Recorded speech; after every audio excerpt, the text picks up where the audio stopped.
আসসালামু আলাইকুম। আজকে আমি আপনাদের সাথে অ্যাডলফ হিটলার, যার নামটা সবাই আমরা কম বেশি পরিচিত সবারই কাছে, তো তার এক সহযোগীর একটা ছোট্ট গল্প আপনাদের সাথে আমি শেয়ার করব।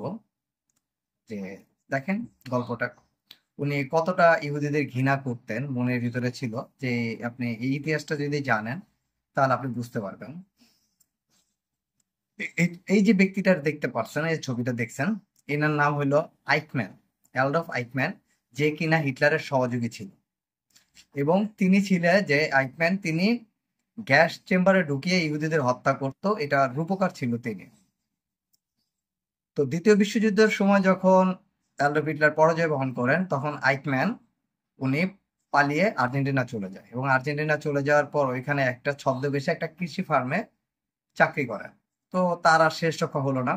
তো 1960 খ্রিস্টাব্দের সময় উনি ইহুদিদের কাছে ধরা পড়ে, এবং ইহুদিরা তারা ধরার পরে তার 60 লক্ষ ইহুদিদের জন্য, ইহুদি হত্যার জন্য তার বিচার কার্য শুরু করে। কিন্তু এর ভিতরে আর্জেন্টিনা থেকে তাকে এই মোসাদ, যে ইহুদিদের যে ইসরায়েলের গোয়েন্দা বাহিনী আছে, তারা তাকে কিডন্যাপ করে ইসরায়েল নিয়ে আসে এবং তার বিচার কার্য শুরু করে। এবং বিচার কার্য শুরু হওয়ার পরে তার 60 লক্ষ ইহুদি হত্যার জন্য তার মৃত্যুদণ্ড আদেশ দেওয়া হয়। তো মৃত্যুদণ্ড আদেশ যখন দেওয়া হয়, তখন কিছু লোক তাকে জিজ্ঞেস করলো, তোমার শেষ কোনো ইচ্ছা আছে কিনা? তখন আইকম্যান উনি বলল যে হ্যাঁ, আমার শেষ ইচ্ছা হলো যে আমি ইহুদি ধর্ম গ্রহণ করতে চাই। তখন ওইখানে যারা ইহুদিরা ছিল সবাই অট্ট হাসিতে ফেটে পড়লো, যে তুমি কি ভাবছো যে তুমি ইহুদি ধর্ম গ্রহণ করলে তোমাকে আমরা মৃত্যুদণ্ড থেকে মুক্তি দিব? তখন আইকম্যান আর কোনো কিছু বললো না। তখন কিছু উৎসুক মানুষ তাকে প্রশ্ন করলো, আচ্ছা তুমি মৃত্যুর সময়, তোমার মৃত্যুদণ্ড, তুমি এই সময় ইহুদি ধর্ম কেন গ্রহণ করতে চাইছো?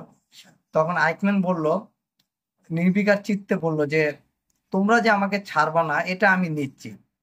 তোমরা যে আমারে ছাড়বা না, মানে আমাকে মৃত্যুদণ্ড দিবে, এটা আমি নিশ্চিত।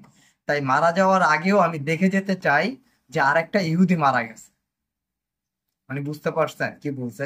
যে সে মারা যাওয়ার আগেও দেখতে চাইছে যে আরেকজন ইহুদি মারা গেছে। তাহলে সে ইহুদিদের প্রতি তার কতটা ঘৃণা ছিল।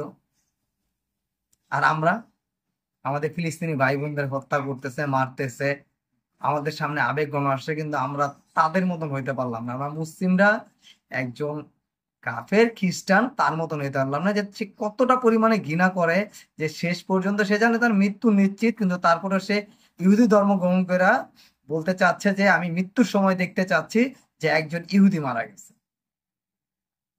তো ভালো থাকবেন সবাই, আশা করি লাইক শেয়ার সবাই করবেন। Thank you.